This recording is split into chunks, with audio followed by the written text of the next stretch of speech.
একজন মেয়ে যখন ঘর থেকে বের হবে ইসলামী শরিয়ায় তার 5টা বিষয়ের দিকে খেয়াল রাখতে বলেছেন ইসলামী শরিয়া। অথচ এই 5টা বিষয় অহরহ এখন আপনার মেয়ে, আপনার বোন, আমার আশপাশের এই মা, খালারা, চাচিরা, আত্মীয় স্বজনরা, দেশবাসী, সমাজবাসী এরা কিন্তু এগুলো করতেছে, এগুলো মোটেও খেয়াল করতেছে না।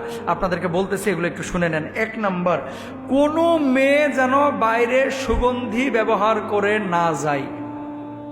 ইনশাল্লাহ বলেন। আপনার বউকে পারফিউম কিনে দিবেন না।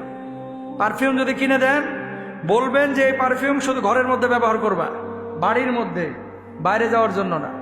আতর, সুগন্ধি মেয়েদের জন্য বাইরে ব্যবহার করা হারাম, নিষিদ্ধ, এটা জায়েজ নাই। কি হারাম, নিষিদ্ধ।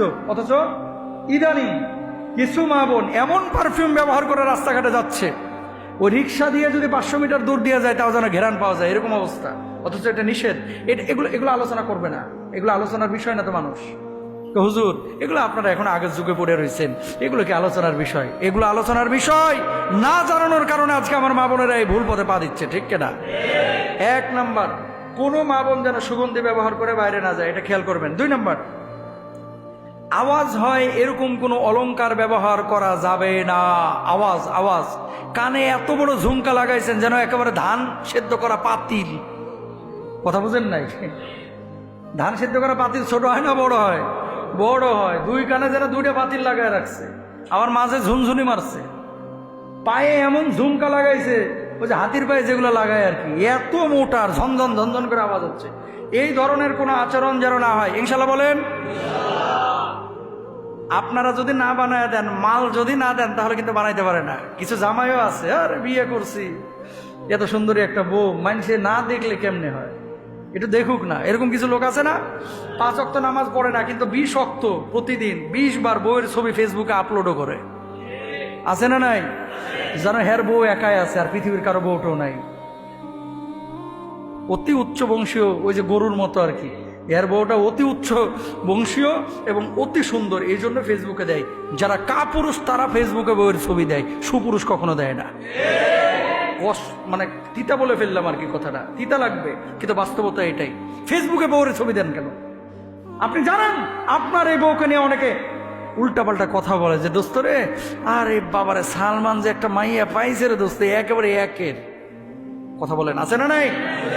সবাই তো ভালো মানুষ না ভাই। ফেসবুক যারা চালায় সবাইকে আল্লাহর ওলি পাপিষ্ট আছে না নাই? আছে। আপনার বউ দেখে ও আক্রোশ করতেছে, আক্ষেপ করতেছে, ইস যদি এরকম আমি একটা বউ পাইতাম। তার মানে কি? অন্তরের জেনা করলো। নাউজুবিল্লাহ বলেন। খবরদার, বেপর্দা কেউ, মানে পর্দাহীন ভাবে কেউ কারো ওয়াইফের সাথে, বউয়ের সাথে ছবি তুলে ফেসবুকে আপলোড করবেন না, ইনশাল্লাহ বলেন। আচ্ছা, তারপরে 2 নম্বর গেল। 3 নম্বর, আমার মা বোনেরা যারা বাইরে কাজ কাম করেন শালীনতার সাথে জায়েজ আছে, শালীনতার সাথে, বুঝছেন? আলাদা তার যদি গার্মেন্টস, আমার অনেক বোনেরা চাকরি করতেছেন, করতে পারেন, সমস্যা নাই, শালীনতার সাথে সেপারেট আপনারা কাজ করবেন। কিন্তু কিছু মহিলা আছে তার বাইরে কোনো কাজই নাই, এর নেশাই হচ্ছে মার্কেটে ঘোরা।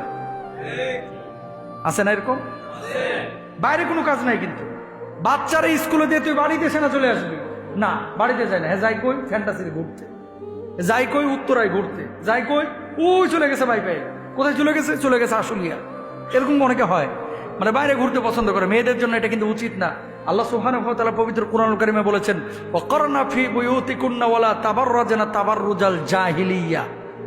আগে ঘর সামলাও, নিজেদেরকে জাহিলি যুগের মতো এইভাবে প্রকাশ্যে ছেড়ে দিও না। আপনাদের দায়িত্ব হচ্ছে আমার মা বোনদেরকে বোঝানো। মা বোনেরা হচ্ছে ঝিনুকে লুকানো মুক্তার মতো, তারা অনেক দামি ভাই, তাদের পায়ের নিচে আল্লাহর জান্নাত। সুবহানাল্লাহ কোন। সুতরাং প্রয়োজন সাপেক্ষে তারা বাইরে বের হবে। তার মানে এই না যে ভবঘুরে.com-এর মতো খালি ঘুরে বেড়াবে। এটা নারীদের কাজ না, পুরুষের কাজ। পুরুষ বাইরে সামলাবে ইনশাল্লাহ। মাহরাম ছাড়া দীর্ঘ সফর করবে না, রাস্তার মাঝ দিয়ে চলবে না, রাস্তার মাঝ দিয়ে চলবে না, মাহরাম ছাড়া দীর্ঘ সফর করবে না। কি বলবো এখন, হজ্জেও মাহরাম ছাড়া চলে যাচ্ছে, অথচ এটা নিষিদ্ধ।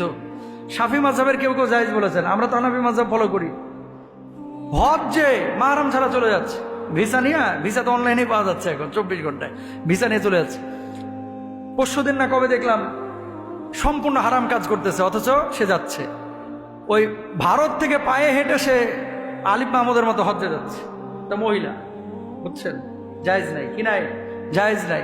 আপনার মাহরাম না থাকলে আপনার উপর হজ ফরজ না, আপনার উপর উমরা আবশ্যক না, সেখানে আপনি এত বড় সফর আপনি ভারত থেকে হেঁটে কিভাবে আপনি পুরুষের মতো যাবেন? এটা আপনার জন্য জায়েজ নাই। যে কথাটি বলতে যাচ্ছি, মেয়েরা মাহরাম ছাড়া কখনো দীর্ঘ সফরে যেতে পারবে না। এখান থেকে কক্সবাজার একাই অনেকে চলে যায়, অনেক মেয়েরা আছে এখন, আধুনিক মেয়েরা একাই কক্সবাজার চলে যায়। আমি নিজে দেখেছি মাহফিলে যাওয়ার পর, গাড়িতে যাচ্ছিলাম, পরে দেখি ওই এক মহিলা সামনে বসা, অনেকদিন আগের কথা, মানে সামনের সিটে বসে। তো হেল্পার জিজ্ঞেস করতেছে, আপা কই যাবেন? বলতেছে কক্সবাজার যাব। তো বলতেছে আপনার সাথে কেউ নাই? কয় না, আমি একাই যাব। কি ওখানে বাসা বাড়ি নাকি? কয় না, ঘুরতে যাব। হারাম। কোনো মেয়ে একাকি এভাবে কক্সবাজার সফর করতে পারে না, একাকি সফর করতে পারে না এভাবে ঘোরাফেরার জন্য, এটা জায়েজ নাই তার জন্য মাহরাম ছাড়া দীর্ঘ সফর। হ্যাঁ, প্রয়োজন আছে, তার মাহরামই নাই, ছেলেও নাই, আত্মীয় স্বজনও নাই, স্বামীও নাই, কিন্তু এখন সরকার পোস্টিং করে দিচ্ছে তারা কক্সবাজার যাইতে হবে, সেক্ষেত্রে সে যাইতে পারবে। এই জিনিসগুলো আপনাদেরকে মাথায় রাখতে হবে। প্রয়োজন ছাড়া ঘর থেকে বের হওয়া যাবে না। বোরকার কাপড় সাদামাটা হতে হবে। বোরকার কাপড়টা এখন এমন হয়ে গেছে, টাকা তো আপনারাই দেন, এমন কিছু কাপড় আমরা ব্যবহার করছি যেগুলো আপনার ওই এত মনে হয় শাড়িতেও ভালো বোরকা হইতো, পর্দা হইতো। মানে ফ্যাশন করতে পারে, বাদুর বোরকা, জিন বোরকা, পেঁচা বোরকা, কত যে বোরকা বাইর হয়েছে।